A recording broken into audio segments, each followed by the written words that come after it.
నమస్తే వీత్రిని స్వాగతం లక్ష్యం సమాజహితం నేను సురేష్ దండు తార్నాక ఒక ఉద్యమాల కిల్ల తార్నాక అన్ని విషయాలు మొట్టమొదట విస్మరించేటటువంటి ప్రాంతం మరి ఇక్కడ మొదటిసారి 2002లో వార్డ్ చైర్మన్గా పనిచేశారు 2009లో మేయర్గా ఉన్నారు వీళ్ళందరిని కాదని 12,000 ఓట్ల మెజార్టీతో భారీ కారు గుర్తుపైన గెలిచినటువంటి ఆలకుంట సరస్వతి హరి గారు మనతోటి ఉన్నారు మరి వీరు ప్రజెంటు వాళ్ళ యొక్క మినిస్టర్ చేత అభివృద్ధి చేయబడ్డారు మళ్ళీ ఎమ్మెల్యేగా గెలిచారు మరి వీళ్ళ యొక్క విషయంలో వీళ్ళు ఎలా ముందుకెళ్తున్నారు పరిస్థితి ఏంది మరి ఉద్యమకారులు 2001 ఫౌండర్ బ్యాచ్ ఈ విషయం అన్నీ కూడా వారిని అడిగి తెలుసుకుందాం నమస్తే సార్ నమస్తే మేడం నమస్తే మీ పార్టీ 88 సీట్లు గెలిచింది రాష్ట్రంలో మొత్తం కూడా కారు ప్రపంచమే ఓడిపోయిన దగ్గర కూడా అక్కడక్కడ చిన్న మెజారిటీ మాత్రమే ఒక ఉద్యమకారులు 2001 నుంచి కూడా ఒక తార్నాక ప్లేస్లో ఉండి ఉద్యమాన్ని ఉరుతులిచ్చినటువంటి వ్యక్తిగా మీరు ఎలా ఫీల్ అవుతారు? మేము చాలా సంతోషంగా ఫీల్ అవుతున్నామండి. ఎందుకంటే తెలంగాణ రాష్ట్ర సమితి ఏర్పడ్డప్పటి నుంచి తెలంగాణ రాష్ట్రే లక్ష్యంగా పనిచేస్తున్న కేసీఆర్ గారి నాయకత్వంలో పనిచేయడము మాకు చాలా సంతోషంగా ఉన్నది. మాకు ఈ జన్మకు మేము తెలంగాణ రాష్ట్ర సాధనలో మేము కూడా పాలు పంచుకున్నందుకు మేము చాలా సంతోషంగా ఉన్నాం. అదేవిధంగా మా వెనక వచ్చే మా పిల్లలు కానీ మా తరాలు మా జాతులు కానీ ఈరోజు అంటే తెలంగాణ ఉద్యమంలో హరి కూడా మా ఒడ్డెర మాదొక కమ్యూనిటీ వచ్చి ఒడ్డెర కమ్యూనిటీ కూడా పాలు పంచుకోవడం అనేది మా జాతి గర్వించే విధంగా మేము ఈరోజు సంతోషంగా ఉన్నాము.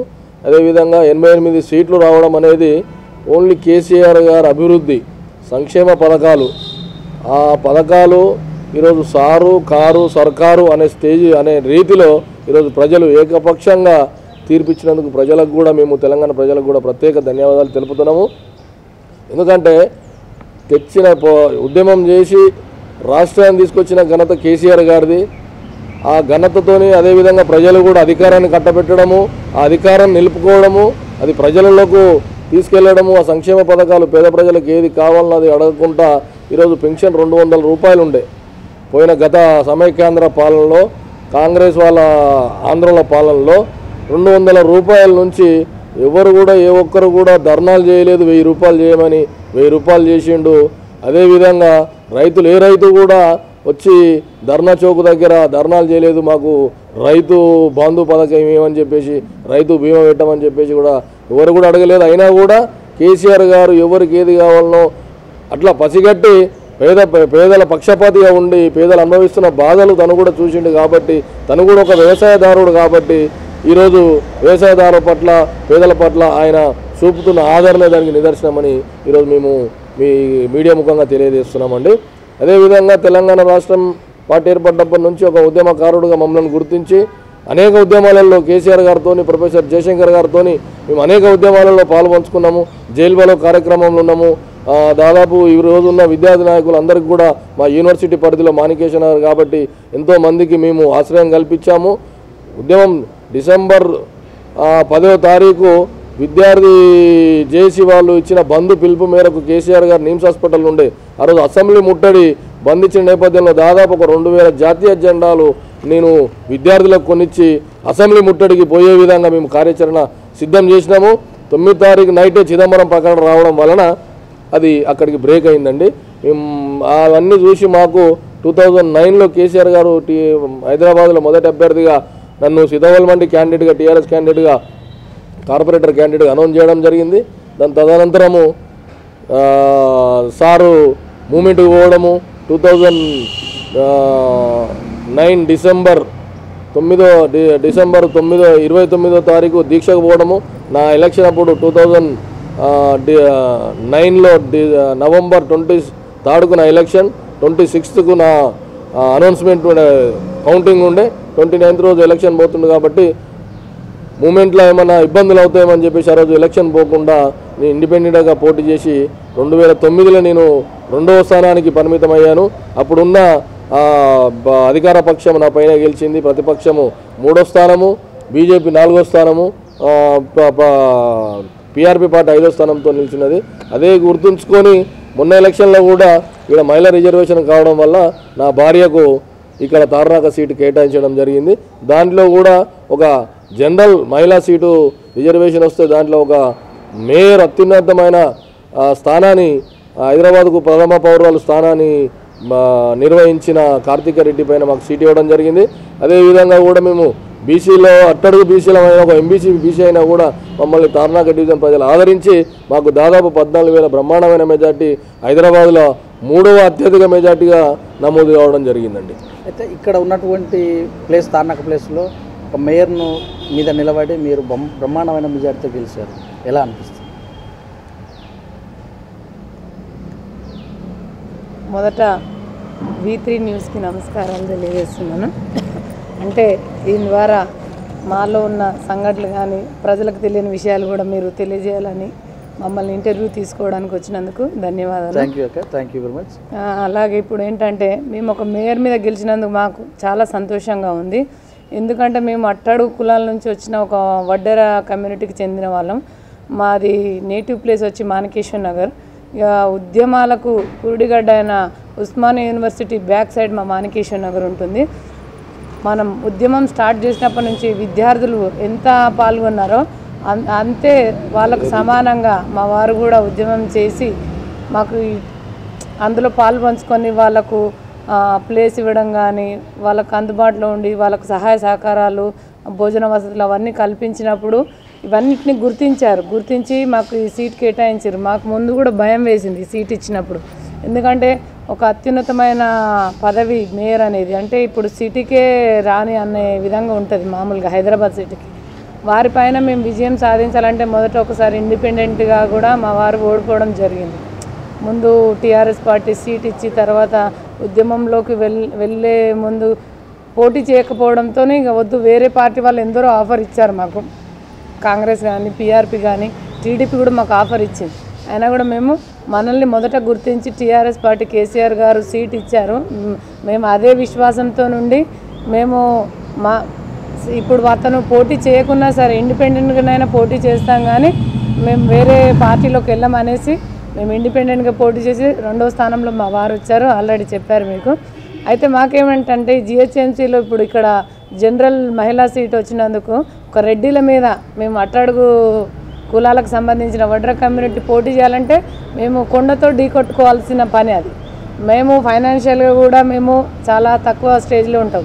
ఓన్లీ మేము ఒక ఉద్యమకారుడు అనేసి గుర్తింపు, అలాగే తెలంగాణ అభిమానులందరూ కూడా ఇప్పుడు మాకు మమ్మల్ని ఆదరించి కేసీఆర్ గారు మోకం చూసి మాకు పజ్జాన గారు కేసీఆర్ గారు మాకు ఈ సీట్ ఇచ్చినందుకు కూడా వారికి ధన్యవాదాలు తెలియజేస్తున్నాను. అదేవిధంగా మేము చాలా కష్టపడ్డాం. ఇక అందులోని అందరూ ఒక 99 సీట్లు వచ్చిన దాంట్లోనూ మాకు కూడా ఈ తార్నాక డివిజన్ ప్రజలు ఆశీర్వదించి మమ్మల్ని ఈ స్థానాన్ని కూర్చోబెట్టినందుకు తార్నాక డివిజన్ ప్రజలందరూ కూడా ధన్యవాదాలు తెలియజేస్తున్నాను. ముఖ్యంగా ఏంటంటే మేము మా వడ్ర కమ్యూనిటీ వచ్చి మాణికేశ్వర్ నగర్ సంబంధించింది. అందులో ఆల్మోస్ట్ ఆల్ మా క్యాస్ట్ వాళ్ళు ఒక 5,000-6,000 మెంబర్స్ ఉంటారు. వాళ్ళందరూ కూడా ఒక యూనిటీగా మాకు వెన్ను తట్టి మనం అందరం ఉన్న ఉద్యమంలో కూడా మన మాణికేశ్వర్ నగర్ ముందంజలో ఉండి మనం ఏదైనా కూడా సాధించగలుగుతాం అనే నమ్మకం కేసీఆర్ గారికి ఉన్నందుకు మనకి టికెట్ కేటాయించినందుకు మనం గెలిచి నిలుపుకోవాలి అనే పట్టుదల మా క్యాస్ట్ వాళ్ళందరికీ ఉండి మమ్మల్ని వెన్ను తట్టారు. అదేవిధంగా వాళ్ళ నమ్మకంతో పాటు మేము కూడా వాళ్ళకి వర్క్ చేస్తున్నాము. అందరం కూడా ముందుకు సంతోషంగా సాగిపోతున్నాము. అయితే కేటీఆర్ గారికి వర్కింగ్ ప్రెసిడెంట్ ఇచ్చారు, మీరు కూడా ఉద్యమంలో ఉన్నారు. ఇప్పుడు ఉద్యమ నేతకి వర్కింగ్ ప్రెసిడెంట్ ఇలాగ పార్టీ డెవలప్ అయ్యే అవకాశం ఉంది 100% అండి ఈరోజు. ఎందుకంటే కేసీఆర్ గారు దేశ రాజకీయాలకు ప్రవేశిస్తున్నాడు కాబట్టి ఇప్పుడు ఈరోజు కేసీఆర్ గారు అవలంబిస్తున్న ఏవైతే పథకాలు ఉన్నాయో ఆ పథకాలను ఈరోజు దేశంలో వేరే ముఖ్యమంత్రులు కానీ ఈరోజు ప్రధానమంత్రి నరేంద్ర మోడీ కూడా రైతు బంధు పథకం పెట్టాలని చెప్పేసి ఒక కేసీఆర్ గారిని స్ఫూర్తిగా తీసుకొని ఈరోజు రైతు బంధువుని, అంటే కేసీఆర్ గారు చేసే ఏవైతే ఉన్నాయో అవన్నీ కూడా పేద ప్రజలకు వ్యవసాయదారులకు మన భారతదేశము వ్యవసాయదార దేశం. వ్యవసాయం మీద ఆధారపడి బతికేటోళ్ళు దాదాపుగా 70-80% ప్రజలు ఈరోజు భారతదేశంలో ఉన్నారు. కాబట్టి ఈరోజు కేసీఆర్ గారు ఆ దిశగా పయనిస్తారు. కాబట్టి ఇక్కడ బాధ్యతలు కేటీఆర్ గారికి అప్పగించడం అనేది ఒక యువతను ఎంకరేజ్ చేసినట్టు అండి. యువత కూడా ఇప్పుడు ఎందుకంటే రానున్న రోజుల్లో యువతదే భవిష్యత్తు, విద్యార్థులది యువతదే భవిష్యత్తు. కాబట్టి కేటీఆర్ గారికి ఇవ్వడం అనేది మాలాంటి యువకులకు చాలా ప్రోత్సాహాన్ని ఇస్తుంది. ఎందుకంటే మాకు కూడా ముందు ముందు వచ్చే జనరేషన్లో మేము కూడా డైరెక్ట్ ఏదైనా సమస్య ఉన్నా కూడా మేము కేటీఆర్ గారు డైరెక్ట్ తీసుకుపోవచ్చు. ఇప్పుడు ఎందుకంటే ఆయనతో కలిసి మాతో కలిసి పనిచేసిండు కేటీఆర్ గారు. కేటీఆర్ గారు ఈరోజు చాలామంది వారసులు వస్తారు. తండ్రి ముఖ్యమంత్రి అయితే ఇప్పుడు లొకేషన్ తీసుకుందాం ఎగ్జాంపుల్గా. లొకేషన్ తీసుకుంటే ఆయనకి ఎలాంటి సంబంధం లేకుండా ఆయనకు ఎమ్మెల్సీ చేసి ఇక్కడ మంత్రి పదవి కట్టబెట్టారు. కానీ కేటీఆర్ గారు అలా కాదండి. ఈరోజు ప్రపంచ దేశాలు కూడా కేటీఆర్ని మెచ్చుకొని ఎన్నో పారిశ్రామికవేత్తలు కానీ ప్లస్ ఐటీ రంగం కానీ కేసీఆర్ గారిని ప్రత్యేకంగా ఆహ్వానిస్తుంది. ఆయనకి ఎన్నో కూడా ఈరోజు ప్రపంచ దేశాలు ఇస్తున్నాయి. కాబట్టి అలాంటి నాయకుడికి ఈ అధ్యక్ష పదవి రావడం అనేది మాకు చాలా సంతోషకరంగా అనిపిస్తుందండి. ఇంకా ముందు కూడా చాలా, ఎందుకంటే ఇంకా దాదాపు కేటీఆర్ గారు వర్కింగ్ ప్రెసిడెంట్గా నియమించబడ్డారు కాబట్టి దాదాపు ఇంకో 10-15 ఏళ్ళు టీఆర్ఎస్ ప్రభుత్వం రాష్ట్రంలో పాలిస్తుందని చెప్పేసి మేము అనుకుంటున్నామండి. మీరు కార్పొరేటర్ అయిన తర్వాత 3 సంవత్సరాలు కావస్తుంది. ప్రధాన సమస్యలను మీరు ఏవి గుర్తించారు, వాటిని ఎంతవరకు నెరవేర్చారు? ఇక్కడ తార్నాక డివిజన్కి ప్రధాన సమస్య వచ్చేసి ఇప్పుడు లాలాపేట్ కల్వట్ అనేటివి ఉంటాయి అన్నమాట. అది ముంపు ప్రాంతం. లాలాపేటలో ఉన్న కొన్ని ప్రాంతాలు, లక్ష్మీనగర్, చంద్రబాబు నాయుడు నగర్, శ్రీపురి కాలనీ, ఇవన్నీ అనేటి కొన్ని ప్రాంతాలు ఉన్నాయి. ఒక 5-6 ప్రాంతాలు ముంపు ప్రాంతాలు. ఒక వర్షం వస్తే వాళ్ళకు అట్లే మనం ఎక్కడో పోయి మనం ఒక ఐలాండ్లో చూసి చుట్టూ నీళ్ళుండి వాళ్ళు బయటికి వెళ్ళరు అనేసి అనుకుంటాం కదా, అది అంత అవసరమే ఉండదు. ఇక్కడ తార్నాక చూస్తే వెట్గా ఉంటుంది. అక్కడ చూస్తే పబ్లిక్ ఎట్లా అంటే ఒక వర్షం, చిన్నపాటి వర్షానికి ఇళ్ళల్లోకి నుంచి వాళ్ళకు వచ్చే దారి లేకుండా మొత్తం నీళ్ళు నిండితే వాళ్ళకు మేము పులిహోర పొట్లాలు, ఇడ్లీ, వడ అనేటి అంటే మేము ఫుడ్ వాళ్ళకు పంచిపెట్టవలసిన సందర్భం ఉన్నది అక్కడ. ఆ విషయంలో అండి, ఉదాహరణకు మా రాష్ట్ర మంత్రి గారు, మా స్థానిక ఎమ్మెల్యే పద్మరావు గారు చొరవ చాలా ఉన్నదండి. ఎందుకంటే ఆయన గత 2-3 సంవత్సరాలు ఆ వాటర్లో దిగి దాదాపు నడుమలోతు నీళ్ళల్లో మంత్రి అయి ఉండి ఆయన నడవడం అనేది చాలా గ్రేటు. ఆయన స్వయాన వీక్షించి దాదాపు ఒక 5 కోట్ల రూపాయలతో లాలపేట మెయిన్ రోడ్ మీద నాలా ఒకటి కట్టించారు. ఈ పోయిన గత వర్షాకాలంలో చూస్తే అసలు మనం ఎప్పుడైతే 3 సంవత్సరాల నుంచి ఆ నాలలో తిరిగిండో మంత్రి గారు, మనం పోయినసారి ఒక్కసారి కూడా విజిట్ చేయాలంటే ఎక్కడ కూడా చుక్క వర్షపు నీరు ఆగకుండా కూడా ప్రవహించడం జరిగింది. అది మేము కార్పొరేటర్ అయిన తర్వాత అది పెద్ద అచీవ్మెంట్ మా డివిజన్లో. దాదాపు సిరిపురి కాలనీ, ఇంద్రనగరు, చంద్రబాబు నగరు, లక్ష్మీనగరు, సత్యనగర్, ఈ ప్రాంతాలన్నీ కూడా తార్నాక డివిజన్లోని ఈ ప్రాంతాలన్నీ కూడా ముంపుకు దాదాపు ఇక ఇళ్ళకి వెళ్ళి బయటకు వచ్చే పరిస్థితి కాదు. మేము కొన్ని సందర్భాల్లో మా మంత్రి గారు తీసుకొచ్చి ఇక లాలపేట కార్తిక్ గార్డెన్లో పెట్టేసి వాళ్ళకి భోజనాలు కూడా ఏర్పాటు చేసిన సందర్భాలు ఉన్నాయి. కానీ ఆయన ఈరోజు మంత్రి గారు కృషి వల్ల, కార్పొరేటర్ కృషి వల్ల ఈరోజు ఆ సమస్య లేకుండా పోయిందండి. అదొక పెద్ద అచీవ్మెంట్. దాని తర్వాత ఇంకోటి లాలపేట నుంచి తార్నాక నుంచి లాలపేట రోడ్ వైండింగ్ అండి. ఆ రోడ్ వైండింగ్ కూడా ఆల్రెడీ దాదాపుగా ఒక 5 కోట్ల వరకు మేము వాళ్ళకి ఏదైతే నష్టపరిహారం ఉన్నదో నష్టపరిహారం కూడా కట్టించాం. త్వరలో ఆ రోడ్డు వెడల్పు కూడా చేయబోతున్నాం. ఆ రోడ్డు వెడల్పు అయితే మీకు తార్నాక డివిజన్లో శాశ్వతంగా ట్రాఫిక్ సమస్య లేకుండా పోతుందని మేము అనుకుంటున్నామండి. అదేవిధంగా కూడా రోడ్లు, డ్రైనేజీలు ఇవన్నీ కూడా మా మంత్రి గారు, మాజీ మంత్రి గారు, స్థానిక ఎమ్మెల్యే, ఇప్పుడున్న ఎమ్మెల్యే పద్మరావు గారి సహకారంతో మ్యాక్సిమము క్లియర్ చేసాము. ఇప్పుడు సమస్య లేని డివిజన్గా తార్నాక డివిజను ఈరోజు కొనసాగుతుంది. స్వచ్ఛ భారత్లో, స్వచ్ఛ సురక్షణలో కూడా చాలా మటుకు మా తార్నాక డివిజన్కు బహుమతులు కూడా వచ్చాయండి. అదే ఇప్పుడే ఈరోజు చూసినట్టయితే పేపర్లో కూడా స్వచ్ఛ భారత్ మిషన్లో హైదరాబాద్కు 3వ స్థానం వచ్చింది. కార్పొరేటర్గా మీరు ఎలా ఫీల్ అవుతున్నారు? గర్వంగా ఫీల్ అవుతున్నా. ఎందుకంటే ఇప్పుడు అఫీషియల్స్ కూడా కమిషనర్తో సహా అఫీషియల్స్, మేయర్ గారు, ఇక కార్పొరేటర్లు అందరూ బాధ్యతంగా అంటే ఈ క్లీన్లీనెస్ మీద అవగాహన సదస్సులు, ఈ తడి చెత్త, పొడి చెత్త వీటిపైన, అలాగే ఈ చెట్లకు పెయింట్లు వేయడం కానీ, బహిరంగంగా మూత్ర విసర్జన చేయకుండా కానీ, అంటే మంచి చర్యలు అవగాహనలో ఎక్కువ తీసుకురావడంతో మనకు 3rd ప్లేస్ అంటే 1st ప్లేస్ రావాల్సింది. ఇంకా 3rd ప్లేస్ వచ్చిందంటే కూడా సంతోషం అండి. అది మాకు గర్వంగా ఉంది. ఎందుకంటే మేము కార్పొరేటర్గా ఉన్నప్పుడు మన హైదరాబాద్ సిటీకి ఒక ర్యాంక్ వచ్చిందంటే కూడా అది అందులో మా విజయం కూడా పాలు పంచుకున్నట్లే మా ఉద్దేశం. దాంట్లో మేయర్ గారి కృషి కూడా చాలా ఉందండి. మేయర్ గారు కూడా ఎప్పుడైనా అందుబాటులో ఉండి 24 గంటలు ప్రజలకు అందుబాటులో ఉండి ఎక్కడే సమస్య వచ్చినా కూడా తను కూడా బాగా కాలు గజ్జ కట్టుకొని తిరుగుతున్నాడు. దాంట్లో మేయర్ గారికి కూడా ప్రత్యేక ధన్యవాదాలు. 3వ స్థానానికి రావడానికి, వచ్చే సంవత్సరం 1వ స్థానానికి రావాలని కోరుకుంటున్నామండి. ఈ ఓట్లు చాలా గల్లంపైన అన్నారు. లాస్ట్ టైం కూడా పోలింగ్ కూడా చాలా తక్కువ ఉంది. కేటీఆర్ ప్రతిష్టాత్మకం తీసుకొని ఓట్ల నమోదు చేయాలని చెప్పారు. మీ డివిజన్లో ఎలా ఉంది? మా డివిజన్లో మాత్రం తక్కువ గల్లంత అయినాయి. మేము ఆల్మోస్ట్ ముందు కూడా మేము ఓటర్ ఎన్రోల్మెంట్ చాలా అంటే ఎలక్షన్స్ ముందుకు చాలా చేశాం మేము. అంటే కొన్ని తక్కువనే ఉన్నాయి, అంటే మరీ ఎక్కువ గల్లంత అయ్యే స్థాయిలో అయితే తార్నాక డివిజన్ లేదు. అయినా కూడా మన ఎలక్షన్ తర్వాత మళ్ళీ కేటీఆర్ అన్న గారు మా ఎమ్మెల్యే పద్మరావు అన్న గారు పిలుపునిచ్చిన మేరకు మేము మళ్ళీ కూడా ఓటర్ ఎన్రోల్మెంట్ చేశాము. అందులో ఇప్పుడు 90% అయితే బాగానే ఉంటుందని మా అభిప్రాయం. అయితే ఉద్యమకారులుగా మీరు అంటే తెలంగాణ ఉద్యమంలో బాగా పాలు పంచుకున్నారు. ఆలకుంట హరి అంటే సుపరిచితం అందరికీ కూడా. అయితే మీకు సరైన స్థానం లభించింది అనిపిస్తుందా రాబోయే రోజుల్లో పార్టీ ఇంకేమన్నా? 100% సరైన స్థానం అంటే ఆల్రెడీ ఇప్పుడు నాకు వచ్చినా మా భార్యకు వచ్చినా కూడా ఆమె కూడా ఒక ఉద్యమకారులాగానే మాకు, ఎందుకంటే నేను ఉద్యమాలు చేయడానికి ఆ రోజుల్లో నాకు సహకరించింది కాబట్టి తను కూడా ఒక ఉద్యమకారులాగా గుర్తించి టికెట్ ఇచ్చారు. ఇక ముందు కూడా రాబోయే రోజుల్లో కూడా, ఎందుకంటే నా ఏజ్ చాలా చిన్నది, ఇప్పుడు నాకన్నా చాలామంది సీనియర్లు ఉన్నారు, వాళ్ళకు ఇప్పుడు సర్దుబాటు చేసారు. ఇప్పుడు కేటీఆర్ గారు వర్కింగ్ ప్రెసిడెంట్ అయింది కాబట్టి మాకు భవిష్యత్తులో చాలా మంచి స్థానం కలిగిస్తారని చెప్పేసి మేము అనుకుంటున్నాము. ఏది ఇచ్చినా కూడా, ఏ బాధ్యత ఇచ్చినా కూడా 100% మేము దానికి నెరవేరుస్తాము. ఆ పదవికి కానీ ఆ పోస్టుకి కానీ మేము మచ్చ లేకుండా, ఎలాంటి కరప్షన్ లేకుండా. ఈరోజు 3 సంవత్సరాలు అయిందండి తార్నాక డివిజన్లో మేము కార్పొరేటర్ అయ్యి. కానీ మేము మా ఎమ్మెల్యే గారు అడుగుజాడలు నడుస్తూ, మా ఎమ్మెల్యే గారు కూడా కాన్స్టిట్యున్సీలో ఏడో కూడా ఇంత కూడా కరప్షన్ అనే మాటకు తావు లేకుండా ఆయన బహిరంగంగా చెప్తాడు. ఏడన్నా ఒక 5 పైసలు కరప్షన్ చేసినట్టు నిరూపిస్తే నా పదవికి రాజీనామా చేసినట్టు. మేము ఆయన అడుగుజాడలో మేము నడుచుకుంటూ మేము ఎక్కడ కూడా ఎప్పుడు కూడా ఎలాంటి చిన్న కంప్లైంట్ కూడా మా మీద లేదు. మేము ప్రజలకు ఎల్లవేళలా అందుబాటులో ఉండి చేస్తున్నాం. ఇక ముందు కూడా ఫ్యూచర్లో కూడా మేము టీఆర్ఎస్ పార్టీకి కానీ మేము ఖచ్చితంగా పార్టీకి అనుబంధంగా మేము పని చేస్తూనే ఉంటాం. ఇప్పుడు మా యువజన విభాగం హైదరాబాద్ జిల్లా అధ్యక్షునిగా ఉన్నాయి ఇప్పుడు ప్రస్తుతానికి. ఆ జిల్లా అధ్యక్ష పదవిలో ఇంకా కొనసాగుతూనే ఉన్నాం. ఇప్పుడు మొన్న ఎలక్షన్లో కూడా మా యువతను కూడా మేము బాగా మోటివేట్ చేసి సంక్షేమ పథకాలు ఏవైతున్నాయో సంక్షేమ పథకాలని ఖచ్చితంగా ప్రజల్లోకి తీసుకుపోయినాం. కాబట్టి ఈరోజు నగరంలో కానీ రాష్ట్రంలో కానీ యువజన విభాగం పాత్ర చాలా బ్రహ్మాండంగా చేసింది. కాబట్టి ఈరోజు 88 సీట్లు వచ్చినాయి. ఈ ఓట్ల గల్లత్తు విషయానికి మీరు ఒక మాట అన్నారు.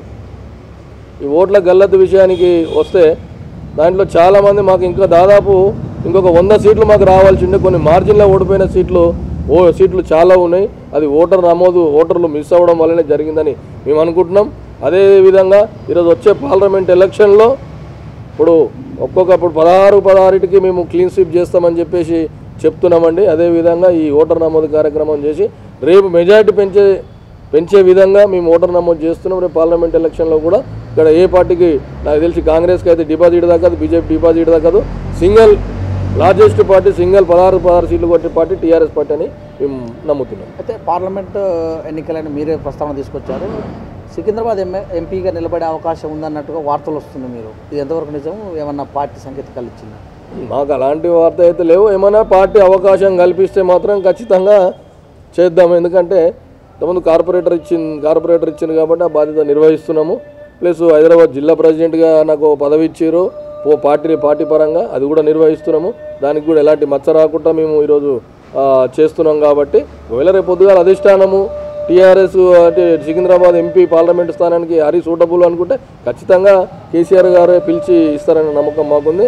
ఇచ్చినా ఇవ్వకపోయినా ఎవరు పార్టీ అభ్యర్థిగా ఎంపీ అభ్యర్థి టీఆర్ఎస్ పార్టీ సికింద్రాబాద్ అభ్యర్థి ఎవరైనా కూడా ఆయన విజయానికి బ్రహ్మాండంగా మెజార్టీ తేవడానికి మేము కృషి చేస్తామని చెప్తున్నామండి. సరస్వతి గారు, ఇప్పుడు హైదరాబాద్ అంటేనే చిన్న చినుకు పడ్డా కూడా సీసీ జంగల్ ఉంటుంది, కాలుష్యం కూడా చాలా ఎక్కువ.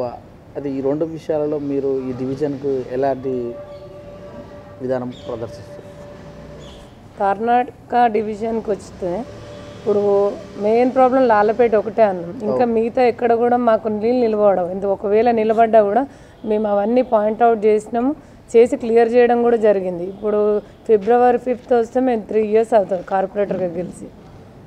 ఆల్మోస్ట్ అలా అన్నీ కంప్లీట్ అయినాయి. ఒక్క దగ్గర కూడా నీళ్ళు నిలబడకుండా నా వర్క్ కంప్లీట్ చేశానని నేను ఈ సందర్భంగా చెప్తున్నాను. ఎందుకంటే ఒక్కొక్క దగ్గర చిన్న స్టాగ్నేషన్ పాయింట్ ఉంటుంది. మేము వాటిని ఏం చేసామంటే గుర్తించి IRT వెహికల్ని తీసుకొని వచ్చి దాన్ని ఫిలప్ చేయించి అక్కడ నీళ్ళు నిలవకుండా అంటే మంచి ముందు జాగ్రత్తలు తీసుకుంటాం.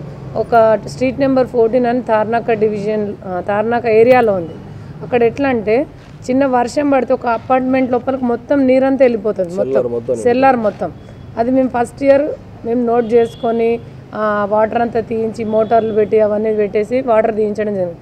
దాని తర్వాత ఆ రోడ్ వేయాలంటే డబల్ శాంక్షన్ కావాలి డబ్బులు. అంటే ఒక రోడ్డు కావాల్సిన దానికంటే డబల్ రోడ్డుకి ఎంత అయితే అవుతుందో అంత డబ్బులు కావాలి. ఆ ఫండ్ కూడా మేము పద్మరావణ గారికి చెప్పేసి రిక్వెస్ట్ చేసుకొని ఇది అత్యవసరమైన రోడ్, ఎందుకంటే మనకు తార్నాక ఏరియాలో ఎక్కడ లేదు, ఇది ఒక్క రోడే, ఇది ఒక్కటే సమస్య, అంటే ఎక్కువ సమస్య ఉన్న రోడ్ అదొక్కటే ఉంది అనేది చెప్పేసి మేము లాస్ట్ ఇయర్ కూడా ఆ రోడ్ కూడా కంప్లీట్ చేయించాము. వాళ్ళు కూడా పబ్లిక్ కూడా చాలా సంతోషపడ్డారు. మా దగ్గరికి వచ్చి ఎవరు కూడా ఈ రోడ్ ఇట్లుంది అని కూడా ఎవరు చెప్పరు, మేము చూసుకుంటాము. ఒకవేళ ఎవరైనా మేము మిస్టేక్ చేసి చూడలేకపోయినా ఎవరైనా చెప్తే కూడా వెంటనే స్పందించి అక్కడికి ఆఫీషియల్స్ని తీసుకొని వెళ్ళి వెంటనే మేము శాంక్షన్ చేయించుకొని వర్క్ కూడా చేయించడం జరుగుతుంది. ఆల్మోస్ట్ ఆల్ కంప్లీట్ అయిపోయినాయి. ఇంకొక 6 months అయితే ఉన్న పెండింగ్ వర్క్స్ కూడా అయిపోతాయి. నా కార్పొరేటర్ 5 years కాకముందుకే నేను రిలీఫ్గా ఉన్నాను. ఇప్పుడు అది నేను సాటిస్ఫాక్షన్గా చెప్తున్నాను. దేశంలో ఏ ముఖ్యమంత్రి కూడా చేయనటువంటి యాగాలు కేసీఆర్ గారు చేస్తారు. మీరు ఒక ఫౌండర్గా ఇలాంటి విషయాల్లో ప్రతిపక్షాలు కొన్ని ఇవి ఒక తత్వమైనటువంటి విషయాన్ని అన్నిటిని నమ్ముతున్నారు కేసీఆర్ గారు అంటే ఒక వాదన పడుతుంది. దీన్ని ఎలా కొట్టిపారేస్తారు? మీరు వెళ్ళారా యాగానికి? లేదండి, మేము యాగానికి వెళ్ళలే. కానీ ఇప్పుడు కేసీఆర్ మహమూద్ అలీకి ముఖ్యమంత్రి ఇస్తే, ఉప ముఖ్యమంత్రి హోమ్ మినిస్టర్ ఇస్తే ముస్లిం పక్షపాతి అంటారు, యాగాలు చేస్తే హిందూ పక్షపాతి అంటారు. కానీ ఇది ఏ విధంగా మరి ఆ ప్రతిపక్షాలకు నోరెలా వస్తుందో అనడానికి అసలు అర్థమవుతలేదు. ఎందుకంటే కేసీఆర్ గారు చేసే యాగాల వల్ల ఈరోజు రాష్ట్రం సస్యశ్యామలంగా ఉన్నది. ఈరోజు ఎక్కడ కూడా ఏ ప్రాబ్లమ్స్ లేకుండా, ఎక్కడ కూడా మతానికి సంబంధించిన అల్లర్లు లేకుండా ఈరోజు పాలన సాగిస్తుందంటే అది ముఖ్యమంత్రి గారికే సాధ్యమండి. ఎందుకంటే గత 4.5 సంవత్సరాలలో కేసీఆర్ గారు పాలన చూశారండి మన ప్రజలు, తెలంగాణ ప్రజలు. ఇప్పుడు తెలంగాణ ప్రజలు కేసీఆర్ గారు ముఖ్యమంత్రి కాకుండా ఈరోజు కాంగ్రెస్ వాళ్ళ చేతిలో పెట్టినట్టే ఏంటండి పరిస్థితి? అధోగతి. అసలు ఎవరు ఏంది? ఆ కాంగ్రెస్ పార్టీలో ఇప్పుడు ఉత్తమ్ కుమార్ అంటే కోమటిరెడ్డి వాడదు, కోమటిరెడ్డి అంటే జాన్ రెడ్డి వాడదు, జాన్ రెడ్డి అంటే ఇంకోరు కూడా XYZకు. ఇట్లా వాళ్ళు 6 నెలలకో ముఖ్యమంత్రి, సంవత్సరానికో ముఖ్యమంత్రి ఉంటారు. కాబట్టి ఈరోజు ప్రజలు అన్ని ప్రతిపక్షాల మాటలు నమ్మకుండా ఏకపక్షంగా తీర్పిచ్చారు. ఎందుకు? ముఖ్యమంత్రి గారు పాలన బాగుంది కాబట్టి. అంతేగాని వీళ్ళు ఏదో యాగాలు చేస్తే ఏం పోతుందండి? వీళ్ళ సొమ్ము ఏమైనా పోతుందా? ఏమైనా గవర్నమెంట్ సొమ్ము వాడుతుందా ముఖ్యమంత్రి గారు? ఇప్పుడు ఏపీలో చంద్రబాబు గారు మన మమతా బెనర్జీ గారు పెట్టిన మీటింగ్ పోయారండి. అది గవర్నమెంట్ సొమ్ముతో గవర్నమెంట్ ఫ్లైట్లో పోయారు. అది ప్రజల కోసం పోయిరా? ఆయన పార్టీ కోసం పోయారు. ఆయన మోడీ గారి మీద అక్కస్తో పోయిండు. అది గవర్నమెంట్ సొమ్ముతో పోతున్నాడు. కానీ కేసీఆర్ గారు ఇక్కడ ఆయన సొంత డబ్బుతోని చేస్తున్న యాగం అది లోక కళ్యాణార్థం చేస్తున్న యాగం ఆయన ఇంటి కోసంగా చేసే యాగం కాబట్టి అది సస్యశ్యామలంగా ప్రజలు మాత్రం సంతోషంగా ఉన్నారు. ప్రతిపక్షాలు ఈరోజు ఏది పదవులు లేవు కాబట్టి వాళ్ళు ఏదో వాళ్ళకి నోటుకు వచ్చినట్టు మాట్లాడుతారు. కాబట్టి అవన్నీ ప్రజలు పట్టించుకునే స్థాయిలో లేరు. సరస్వతి గారు, అందుకే ఇప్పుడు చూడండి, ఆ యాగం చేసినందుకు ఎప్పుడైనా జనవరిలో వర్షాలు పడ్డాయా? మొన్నటి నుంచి చూడండి మనకి ఎంత అంటే హ్యాపీగా ఉంది, చల్లగా వెదర్ కూడా.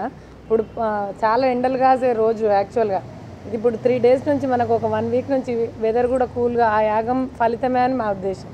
అయితే ఏదన్నా ఒక విషయం పైన మీ ఇద్దరు అంటే పోట్లాడబడే అవకాశం ఏమైనా ఉందా? ఎవరిద్దరు? మీ ఇద్దరు కలిసి ఈ విషయం చేయాలని, చేయలేదని, ఎస్ నేను దీన్ని చేశానని, నేను అపాయింట్మెంట్ ఇచ్చానని, అలాంటి ఎందుకు ఇచ్చిన విషయాలు ఏమైనా జరిగినాయా?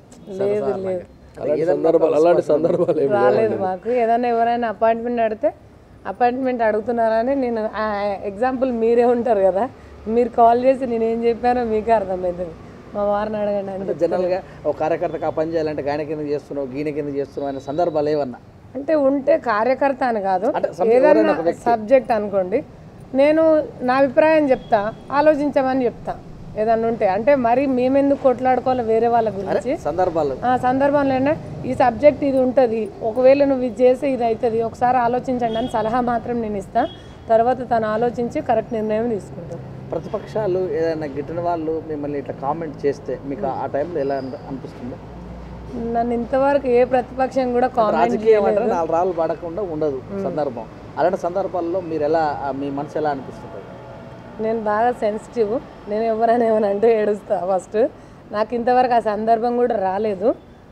ఎవరు కూడా ఏ ప్రతిపక్షం కూడా నన్ను ఇంతవరకు ఏమనలేదు. నేను అంతవరకు తెచ్చుకోను కూడా. అంటే ఒకరు నన్ను అనే స్థాయి నేను ఎప్పుడు పెట్టుకోను. ఒకవేళ ఎదుటి వాళ్ళు ఏమన్నా అంటే నా దగ్గర కరెక్ట్ ఆన్సర్ ఉంటుంది, అప్పుడైతేనే నేను ఏదైనా పోటీకి దిగుతాను. ఇది నా రాబోయే 2 సంవత్సరాలలో మీకు ఒక విజన్ అంటే మీ డివిజన్ పైన ఎలాంటి విజన్ ఉంది, దాన్ని ఎలా నెరవేర్చుకునే అవకాశం ఉంది? ఇప్పటికే నేను ఒకటి మొత్తం ప్రజలకు ఒక నమ్మకం అయితే కలిగించాను. నేను కార్పొరేటర్ అంటే ఇలాగే ఉండాలి, అందుబాటులో ఉంటుందని మీరు ఇప్పుడు మా ముందు కాకపోయినా మీరు పబ్లిక్ని కొంత తర్వాత ఇంటర్వ్యూ తీసుకున్నా కూడా కార్పొరేటర్ అంటే ఇలా ఉండాలనేసి పబ్లిక్ అయితే చెప్పుకుంటారు. నా బాధ్యత నేను 100% పూర్తి చేస్తున్నాను. నేను ఇల్లు అయినా కూడా కార్పొరేటర్ అయినా కూడా నేను కూడా అనుకుంటున్నా కార్పొరేటర్ అంటే ఇంతేనా, కరెక్టే, నేను కూడా చేయగలుగుతానే నమ్మకం నాకుంది. ప్రజలకు కూడా ఆ నమ్మకాన్ని నేను తీసుకొచ్చాను. ఇప్పుడు పార్లమెంట్ ఎన్నికల్లో ప్రజలకు మీరు ఎలాంటి సూచన ఇస్తారు? కేసీఆర్ గారు ఒక యాగం చేపట్టారండి, ఫెడరల్ ఫ్రంట్ అని. ఆ ఫెడరల్ ఫ్రంట్ సక్సెస్ కావాలి అంటే మన రాష్ట్రంలో ఉన్న 17 మంది ఎమ్మెల్యేలు, ఒకటి మన మిత్రపక్షమైన ఎమ్మెల్యేలు ఎంఐఎంకు పోయినా కూడా 16 సీట్లు ఇస్తే మన కేసీఆర్ గారికి మంచి బలం ఉంటుంది. సెంట్రల్లో మన కేసీఆర్ గారికి నాయకత్వము, కేసీఆర్ సెంట్రల్కి అవసరం పడే విధంగా ఉంటే మాత్రం ఖచ్చితంగా కేసీఆర్ గారు ఈరోజు ఏదైతే రాష్ట్రాల మీద కేంద్రం పెత్తనం ఏంటి అనే ఒక ప్రశ్నతోని అటు కాంగ్రెస్ అటావో, బీజేపీ అటావో, దేశ్కు బచావో అనే నినాదంతో కేసీఆర్ గారు పోతున్నారు. కాబట్టి తెలంగాణ రాష్ట్రంలోని ప్రజలందరూ కూడా కేసీఆర్ గారికి వన్ సైడ్గా టీఆర్ఎస్ పార్టీకి 16 స్థానాలు వచ్చే విధంగా తీర్పు ఇవ్వాల్సిందిగా మేము కోరుతున్నామండి. Thank you sir, thank you madam. మీరు ఎంతో బిజీ ఉన్నా కూడా ప్రజలను కలిసే పని ఉన్నప్పటికీ కూడా మేము పిలిచిన వెంటనే మాకు V3 న్యూస్ దాకా మీ యొక్క విశ్లేషణ చేసినందుకు మా టీవీ తరఫున మీకు ధన్యవాదాలు. అలానే కాకుండా మీరు ఒక ఉద్యమకారులు మరిన్ని పదవులను అలంకరించి సమాజానికి కానీ మీ తోటి సహకారులకు అందరికీ కృషి చేయాలని మా తరఫున మరొకసారి ధన్యవాదాలు తెలియజేస్తాం. థ్యాంక్ యూ అండి, థ్యాంక్ యూ. ఇదండి మరి ఈ ఉద్యమ గడ్డ తార్నాకలో మరి నాకు కేసీఆర్ గారు నమ్మి ఇక్కడ జనరల్ సీటు మహిళలకు వచ్చినప్పుడు కూడా మా మిస్సెస్కి ఇచ్చానని, మరి నేను కూడా కార్పొరేట్కి గెలిచినప్పుడు 3 సంవత్సరాలుగా ఏవైతే హామీలు ఇచ్చానో అవన్నీ కూడా పద్మారావు గౌడ్ గారు మినిస్టర్ గారి సహకారంతో ఇక్కడ డెవలప్మెంట్ కృషి చేశానని, ఇంకా రాబోయే 2 సంవత్సరాలలో చేయాల్సిన పనులన్నీ కూడా ఖచ్చితంగా నెరవేరుస్తాను, ప్రజలకు ఎప్పుడు అందుబాటులో ఉన్నాను, కావాలంటే మీరే ప్రజలను అడగండి అని ముఖాముఖిగా తెలియజేశారు ఆలకుంట సరస్వతి హరి గారు. చూస్తూనే ఉండండి V3 న్యూస్. కెమెరామ్యాన్ నరేష్తో మీ సురేష్ దండు.